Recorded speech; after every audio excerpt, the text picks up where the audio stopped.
भाग तृतीय हिंदी साहित्य विषय के जो प्रश्न पत्र हैं उनका मैं आज आपको पाठ्यक्रम बता रहा हूँ, सिलेबस बता रहा हूँ। इसी के अनुसार आपको जो है तैयारी करनी है, जो राजस्थान विश्वविद्यालय ने जारी किया है। इस सिलेबस के अनुसार जो कवि हैं उनकी कविताएं, जो लेखक हैं उनकी रचनाएं दी गई हैं। विशेषतः उन पर अपना ध्यान जो है केंद्रित करना है और उसी के अनुसार आपको अपनी तैयारी करनी है। साथ में उनका जो अंक विभाजन है वो भी दे रखा है, किस व्याख्या के कितने नंबर हैं, किस प्रश्न के कितने अंक हैं और किस तरह से प्रश्न पूछे जाएंगे, टिप्पणी होगी या फिर लघुतरात्मक होंगे या निबंधात्मक होंगे। ये इन सब का जो है बंटवारा इस सिलेबस के माध्यम से राजस्थान विश्वविद्यालय ने किया है, जिसके अंतर्गत जो है आपको उसी के अनुसार तैयारी शुरू करनी है। आपने जो सेकेंड ईयर में पढ़ा था वो रीतिकालीन काव्य था और अब आधुनिक काल में जो है आप आधुनिक काव्य और आधुनिक गद्य पढ़ेंगे आपके बीए भाग तृतीय में। तो आपके पाठ्यक्रम अनुसार हिंदी साहित्य के 2 प्रश्न पत्र हैं। पहला प्रश्न पत्र आपका काव्य का है, दूसरा प्रश्न पत्र जो है आपके गद्य का है। दोनों जो प्रश्न पत्र हैं उनमें निर्धारित पुस्तकें हैं, निर्धारित लेखक हैं, निर्धारित रचनाएं हैं, उनके अनुसार आपको तैयारी करनी है। तो पहला जो प्रश्न पत्र है, प्रथम प्रश्न पत्र जिसको कहा जाता है, ये 100 नंबर का होगा और आधुनिक काव्य से ये जो है अभिहित है और इन 100 नंबर में से आपको न्यूनतम 36 अंक आपको लाने होंगे। अर्थात जो 36 अंक हैं वो आपके पास मार्किंग हैं। 36 अंक आएंगे तभी आप इसमें उत्तीर्ण माने जाओगे। इस प्रथम प्रश्न पत्र में जो खंड दे रखे हैं ए बै सैद है, उसके अनुसार आपको जो है तैयारी करनी है। तो खंड ए में जो कवि हैं वो अयोध्या सिंह उपाध्याय हरिओद है।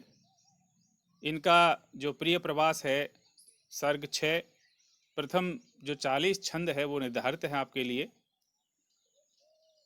दूसरे जो कवि हैं वो राष्ट्रकवि मैथिली शरण गुप्त हैं। इनकी 2 रचनाओं में से जो है पद्य लिए गए हैं।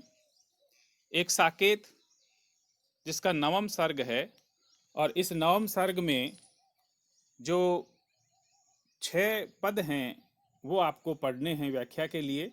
वेदने तू भली बनी, निरकी सखी ये खंजन आए, विरह संग अभिसार भी, दोनों ओर प्रेम पलता है, आ मेरी निंदिया गूंगी, मैं कहती कहती मैं चातकी फिर बोल। ये तो आपको साकेत के 9वें सर्ग में से आपको पढ़ने हैं। इन्हीं का दूसरी रचना है यशोधरा।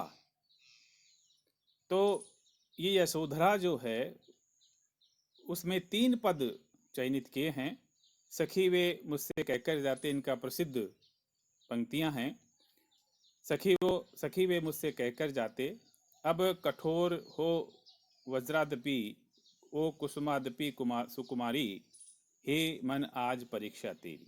ये 3 पद आपको पढ़ने हैं और 3 पदों में पढ़ने के बाद आप जो नेक्स्ट जो कवि हैं तीसरे, वो इसी प्रथम प्रश्न पत्र के खंड ए में ही जो तीसरा भाग है वो है जयशंकर प्रसाद का। जयशंकर प्रसाद की जो कामायनी है, इनकी प्रसिद्ध रचना है कामायनी। उसमें श्रद्धा एक सर्ग है जिसके 20 छंद इसमें दिए गए हैं, और इन्हीं का एक काव्य है आंसू, जो रो रो कर सिसक सिसक कर कहता मैं प्रेम कहानी, ऐसी एक जो रचना है वो आपको पढ़ना है। चौथे जो कवि हैं वो सुमित्रानंद पंत हैं। इनकी प्रथम रश्मि, मौन मौन निमंत्रण और द्रुत झरो, ये 3 इनकी कविताएं हैं। पांचवें कवि हैं नई कविता के प्रमुख हस्ताक्षर अज्ञे। इनकी बावरा अहेरी, भीतर जागा दाता, सांप और दीप अकेला, ये 4 जो कविताएं हैं वो आपको पढ़नी हैं। छठे कवि हैं मुक्तिबोध। मुक्तिबोध भी नई कविता के प्रमुख हस्ताक्षरों में से एक हैं। इनका जो ये प्रगतिवादी कवि कहलाते हैं मूल रूप से, और इनके जो तीन कविताएं हैं वो आपके यहाँ पाठ्यक्रम में सम्मिलित हैं। जन जन का चेहरा एक, दूर तारा और खोल आंखें। 7वें कवि के रूप में आपको जो पढ़ना है वो धूमिल हैं। धूमिल भी नई कविता के स्थापित कवि हैं। इनकी मुहावरेदार और कहावतों की जो शैली है वो कई कवियों ने जो है अपनाई है। इनकी शैली अपने आप ही विकसित हुई है, इसी शैली पे धूमिल शैली विकसित हुई है।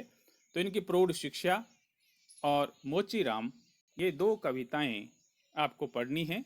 8वें कवि के रूप में एक नए गज़ल जो गज़लकार हैं उनको आपको पढ़ना है, वो है दुष्यंत कुमार। दुष्यंत कुमार ने पहली बार जो एक मन भावन, जो बड़ी कोमल कांत पदावली में लिखी गई जो गज़ल विधा है, उस विधा को एक क्रांतिकारी शैली में प्रस्तुत किया।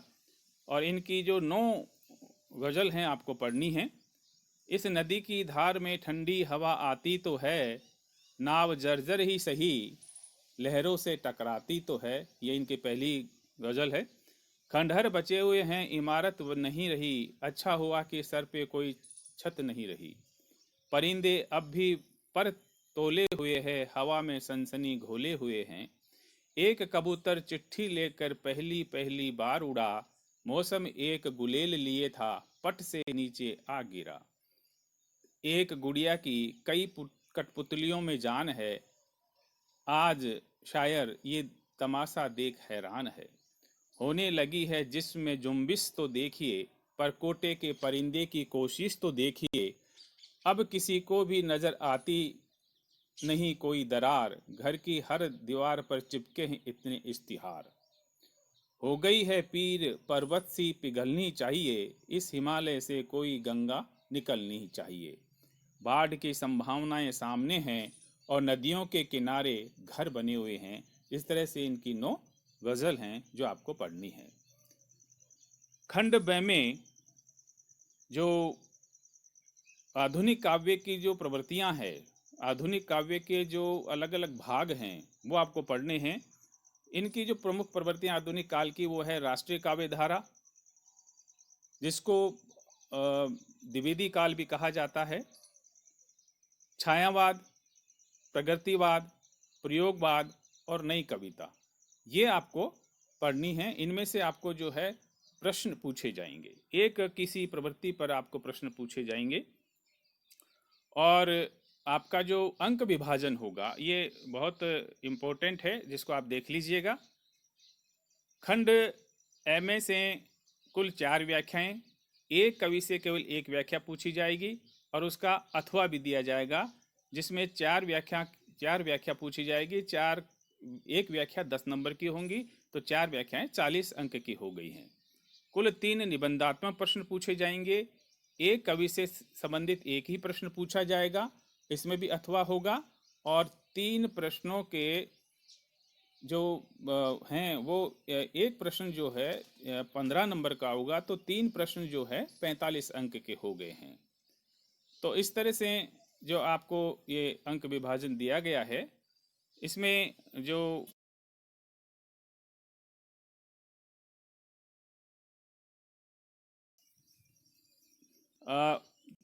जो 45 अंक का जो है वो आपका प्रश्न होंगे, और खंड ब में से एक आंतरिक विकल्प दे होगा, जिसमें जो है 15 नंबर का होगा, जिसमें टिप्पणी पूछी जाएगी, जो खंड ब आपको मैंने बताया था प्रवृत्तियाँ। इसके अलावा आपके जो है वो व्याख्याएं पूछी जाएंगी, और व्याख्याएं जो हर एक कवि में एक व्याख्या पूछी जाएगी, और उन व्याख्याओं में आपको संदर्भ सहित जो है लिखना है, उनका विशेष लिखना है, और उसी तरह से जो है वो आपको करने हैं। यानी 4 तो व्याख्याएं, 3 प्रश्न, और एक जो है ब खंड में से प्रश्न पूछा जाएगा, जो सेपरेट 15 नंबर का होगा। तो इस तरह से जो है आपके ये अंक विभाजन है, 40, 45 और 15, तो ये 100 अंक हो गए हैं। तो 100 अंक का ये आपका पहला प्रश्न पत्र है। इसी तरह से द्वितीय प्रश्न पत्र होगा, और द्वितीय प्रश्न पत्र भी जो है आपका 100 अंक का होगा। इसमें भी आपको 36 अंक जो है न्यूनतम उत्तीर्णांक के लिए लाना है, और 36 नंबर लाने से ही आप पास हो पाएंगे। इसमें जो है ये पूर्ण रूप से गद्य का है। गद्य में जो है निबंध हैं, उपन्यास हैं, काव्य शास्त्र हैं। तो काव्य जो पहले जो कै खंड है वो निबंध का है, और कै खंड जो है वो उपन्यास का है। उपन्यास सम्राट जो प्रेमचंद हैं उनका उपन्यास आपके इस पाठ्यक्रम में सम्मिलित हैं। वो उपन्यास है निर्मला, बड़ा सीधा सरल और बहु उद्देश्यात्मक उपन्यास है आपका ये प्रेमचंद का चलेगा। और खंड ब में जो है वो निबंध होंगे। जो निबंध है वो बालकृष्ण भट्ट का है। साहित्य जन समूह के हृदय का विकास है, ये बालकृष्ण भट्ट का है। क्रोध रामचंद्र शुक्ल का है, और हजार प्रसाद द्विवेदी भारतीय साहित्य की प्राण शक्ति है। नंदुलारे वाजपेयी छायावाद का इनका निबंध है, और संत साहित्य की भूमिका रामविलास शर्मा का है, और मेरे राम का मुकुट भीग रहा है, ये विद्यानिवास मिश्र का है। इसके अलावा फिर आपको खंड जो 6 है उसमें काव्यशास्त्र दिया गया है। काव्यशास्त्र में अलंकारों में परिभाषा, महत्व, और विशेषकर जो अलंकार है वह अनुप्रास है, यमक है, श्लेष है, उपमा है, रूपक है, उत्प्रेक्षा है, विभावना है, अपनहुति है। छंद की परिभाषा पूछी जाएगी, उनका महत्व है, छप्पय है, रोला है, मालिनी है, शिखरणी है, द्रुत विलंबित है, हरिगीतिका है। इन छंदों के उदाहरण और लक्षण पूछे जाएंगे। फिर रस है, रस की परिभाषा आपको देनी होगी, रस की परिभाषा और रस के उद्भव और रस सिद्धांत का जो विवेचन किया जाएगा। और काव्य गुण में माधुर्य, ओज और प्रसाद है। शब्द शक्ति में अभिधा, लक्षणा और व्यंजना है। तो इस तरह से ये जो पूछे जाने वाले हैं, और इनका अंक विभाजन जो है एबैसैद जो पाठ है उसका जो अंक विभाजन इस प्रकार से होगा। कुल 4 व्याख्याएं आएंगी, दो व्याख्याएं उपन्यास खंड से आएंगी, और 2 व्याख्याएं आपके निबंध से आएंगी, और इनमें भी अथवा दे होगा। इस तरह से 4 व्याख्याएं होंगी जो 9 अंक की होगी, प्रत्येक व्याख्या 9 अंक की होगी, इसलिए 36 अंक हो गए। 4 आलोचनात्मक प्रश्न पूछे जाएंगे खंड ए ब में से, ए और ब में से पूछे जाएंगे 4 प्रश्न, और 14 नंबर का एक प्रश्न होगा। तो 56 अंक के ये आपके प्रश्न होंगे हैं, और 2 टिप्पणियां पूछी जाएंगी खंड से, जो आपका कौन सा है, काव्य शास्त्र संबंधित है।